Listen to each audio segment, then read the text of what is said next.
Welcome to my video course on communications-based train control. Before we can really appreciate the wild technology running today's automated metros and high-speed rails, we kind of need to take a step back. We're going to explore the historical evolution of conventional train signaling. By understanding the incredibly clever but definitely limiting ways early engineers kept trains from crashing into each other, we'll totally grasp why the modern systems absolutely had to be invented in the first place. So here's our game plan for today. First, we'll look at the absolute block system. Then we'll move on to intermediate block signaling. Third is automatic block signaling. And finally, we'll wrap up with the fixed block concept. Let's get right into it. Section 1. The absolute block system.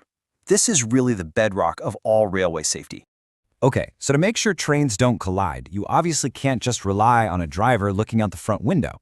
Trains take a massive amount of time and distance to stop, right? So early engineers came up with this concept called the block section. Simply put, it's a strictly defined interval of space on the track. The absolute, most fundamental rule of railway safety relies on this. You must maintain an empty space between trains. Under no circumstances is more than one train allowed inside a block at the same time. None. Now, what's really interesting about this setup is how simple yet highly effective the physical layout is. You've got Station A on one side, Station B on the other, and that space right between them, that's our block section. Usually it's about 6 kilometers long. In this traditional setup, human controllers, the station masters, are the absolute gatekeepers. They literally use a communication line to talk to each other to guarantee that 6-kilometer stretch of steel is entirely empty before they ever let the next train go. Let's see how this builds into a really strict, fail-safe procedure. A train can't just decide to leave a station. First off, the station master has to verify the block is 100% free of any trains. Secondly, they literally have to call ahead, ask for, and receive a line-clear confirmation from the station ahead. And third, they've got to ensure there's an adequate safety buffer. We call this the block overlap, usually around 180 meters, just in case a train slightly overshoots the first stop signal. It's a super rigorous step-by-step checklist. But, here's the massive inherent problem with the absolute block system. When your stations are reasonably close together, say 6 kilometers apart, it works totally fine for standard traffic. But what happens out in the countryside, or on stretches where stations are like 12 to 14 kilometers apart? You're locked into a severe limitation. You can still only permit one single train to occupy that entire 14-kilometer stretch. It's a huge bottleneck that severely chokes the efficiency and capacity of the whole line. That brings us to Section 2, intermediate block signaling, basically splitting the difference. So engineers devised a pretty clever workaround. Think about it. If a 14-kilometer block only allows one train, why not just cut the block in half? And this brilliantly illustrates how they did it.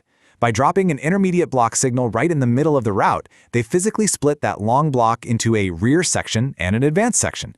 Without having to build a whole new expensive station, they suddenly doubled the track usage. Now train number 2 can enter the rear section the second train number 1 passes that midway signal. Pretty smart, right?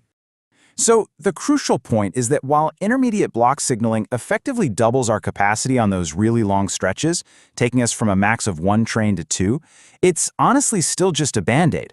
We're still chained to a rigid, static limitation. As railway traffic absolutely exploded globally, operators quickly realized that even 2 trains on a long stretch simply wasn't cutting it. The whole system was practically begging for a highly automated solution. Which leads us to Section 3, automatic block signaling. This is the next big leap forward. Okay, let's dive into this because this is where the modern electronics really start to shine. With automatic block signaling, or ABS, we finally take the human station masters out of the routine block clearing process. Instead, we use continuous track circuits. These are literally electrical currents running right through the steel rails to automatically detect exactly where the trains are at all times. We then chop the whole line into a series of much smaller automated sections, and the length of these sections isn't random. It perfectly matches the mathematical braking distance for the maximum speed of the line. Everything is then protected by multicolored light signals. Picture these trains rolling along the track. Because of those continuous electrical circuits, multiple trains can safely flow in the exact same direction, closely stacked right behind one another. They're guided completely by those automatic color light signals. A green light tells the driver they've got 2 or more clear blocks ahead. Yellow means caution, prepare to stop, because only one block is clear. And red, obviously, means stop immediately, the block ahead is occupied. It's a fantastic, smooth-flowing, automated setup. But that brings us to our final part, Section 4, the fixed block concept. This is the hidden constraint of it all. So I've got to ask you a multi-million-dollar question.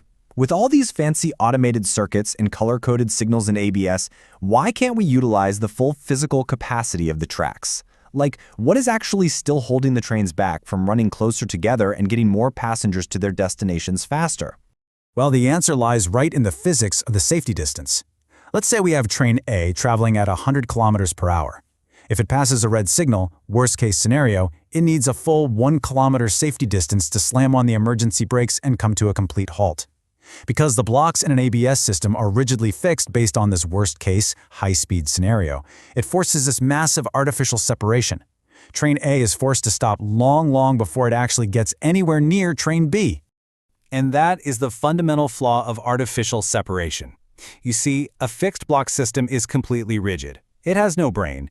It strictly enforces a massive gap based on the absolute maximum line speed. It doesn't care at all if train A is only moving at 60 kilometers per hour and could mathematically and safely get much closer to train B.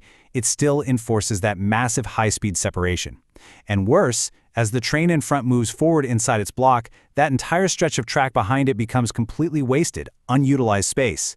To wrap this all up, whether you're talking about absolute block, intermediate block, or automatic block signaling, these conventional systems ultimately lock your track capacity behind static, fixed borders. The fixed block is quite literally the ultimate bottleneck for railway capacity worldwide, and this leaves us with an incredibly intriguing engineering problem. How do we break the blocks? How do we make the safety distance dynamic and shrink it down to exactly what is needed in real time? Thanks, we can see you in next video.